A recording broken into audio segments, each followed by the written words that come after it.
Hi, I'm Ian Griffiths, and this is a talk from the Building Business Applications with Silverlight 4 series. In this talk, we're going to show how to do master details type views.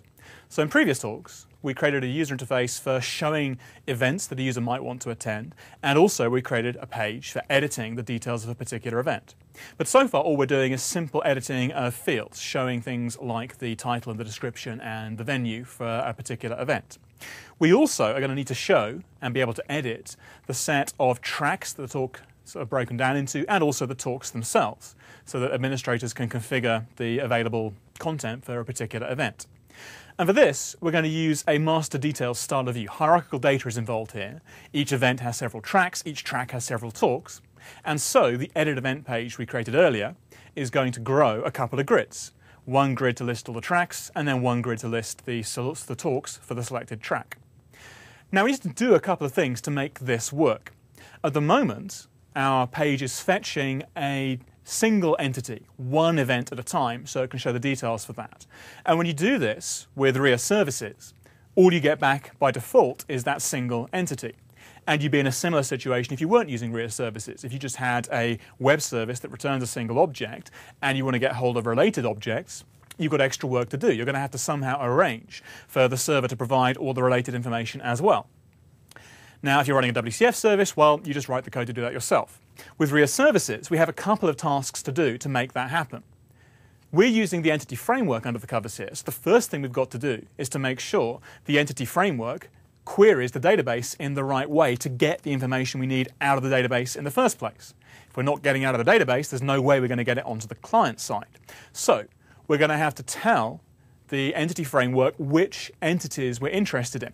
And we can use the include method that's available on any entity collection to say, please bring me back these related entities when you execute this query. But that won't be enough. RIA services does not presume that you necessarily want to provide entities across the network boundary just because they happen to be present. So if you give it the results of some entity framework query that happens to include a bunch of related entities, then unless you ask, those related entities will not be included in the results. So we've got to tell the entity framework what we require, and we've got to tell RIA services what we require. So let's go back to the project and make that happen. So here is the edit event page. Right now we've just got a bunch of fields for editing the title, the description, and so on of our event. And we're going to want to provide a list of tracks and talks. I'll do that first. So I'll just add the two data grids that I require to my user interface. So let me split this grid up into a couple of columns.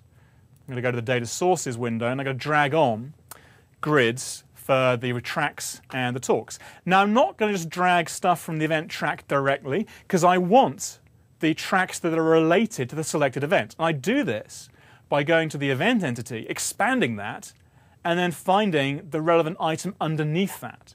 If I drag this one on, I am telling RIA services, I'm telling Visual Studio, in fact, that I want only those entities, only those tracks that are related to the selected event.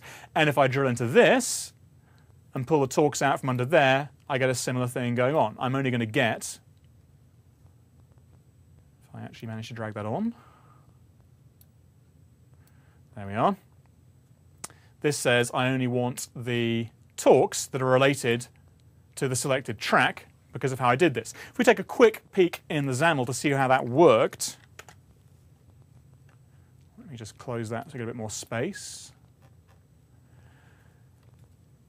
I've only got the one domain data source. This is the thing that is fetching the event in the first place. If we just go and find its query specification, which will be one of these attributes on the end here, this query name attribute says what information this domain data source is going to go and fetch. It's going to use the get events query. So it's only fetching events right now.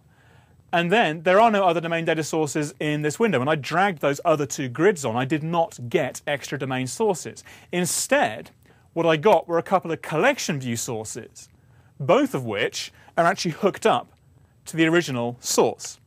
So both of them have the element name attribute of the binding expression to point them at the original event domain data source.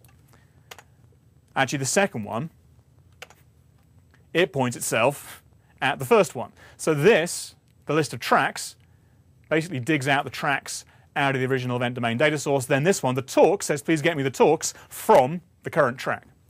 So Visual Studio understands this idea of hierarchical data, so it's configured things on the client side to work in the right way. But for any of this to work, the data needs to come back from the service in the appropriate way. So let me save that, and now we've got to go and change things a little bit on the server side. So over in my project, if I open up the event manager domain service.metadata file. Now, if you watched the first talk where I set up this project in the first place, you may have remembered that when I asked the Visual Studio wizard to create the domain service for me, I checked a checkbox saying that I would like the metadata classes to be added to the project. And that creates this file here. And this gives me a place to configure the way I'd like the individual entities to behave. So for example, I can go to the event metadata class to configure things about how event entities are handled. And here I'm going to say, well, we know that an event has a set of related tracks, and if those tracks are available on the server-side entity, I would like them to be included when RIA Services copies that data over to the client side. This include attribute says, please provide the client with these entities if they're available in memory on the server side in the first place. And I'll do the same thing on the event track entity. If I go to that type, which is here, I'd like to get all the talks as well. So now, as long as those navigation properties are populated, RIA Services is going to copy the data across for me. But it won't do that, obviously, if the data is not there in the first place. In particular, RIA Services is never going to ask the entity framework to do a delayed fetch. In principle, it could do that. In principle, it could say, oh, I've been asked to include these entities, you better go get them for me. But it doesn't do that. It will only copy across data that we have already explicitly loaded. So as well as having modified this metadata, we're also going to have to make a change in the domain service code to ensure that we fetch the data we required. So here I am in my event manager domain service, and I'm going to go and find the get events method. Now actually, I don't always want to return all the related talks and tracks. So on my main homepage where I list the events, I'm only listing the events. It will be a waste of time and network bandwidth to fetch all the tracks of all the talks of all the events, just so I can show a list of events. So actually, the default behavior here of not fetching related entities is exactly what I require. I only want to fetch related entities in the scenarios where that matters to me. So I'm going to add a copy of this method. I'm going to call it get events with tracks and talks. So I'm providing a separate operation on my domain service that gets all the information. And it's in here that I'm going to configure the entity framework to get the pieces I require. So after I've requested the particular entity set, if I call an include method, I can specify the path of related entities that I'd like to be available. So I can say, off the events, I'd like the event tracks to be available. That's the name of the navigation property. If I go back and look at the metadata and go and find the event metadata, it's the name of this thing here. I'm saying I'd like that to be populated when we run this query. And likewise, I'd like the talks property of the event track entities to be populated as well. So this will basically get all the information. It will get all the talks and all the tracks for any of the events that are being queried here. So now all I need to do is make sure that this query gets used instead of the standard one on the page where this actually matters. So if I go back to my edit event page and go and find my domain data source, here it is. Remember, the query name attribute is the thing that says which query is going to be used to go and fetch this. So rather than the base get events query, I'm going to use the get events with tracks and talks query instead. So with that in place, if I run this,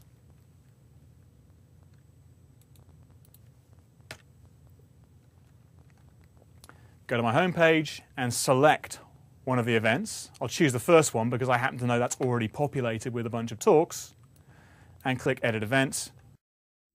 So you can see I've got all of the tracks for this particular talk.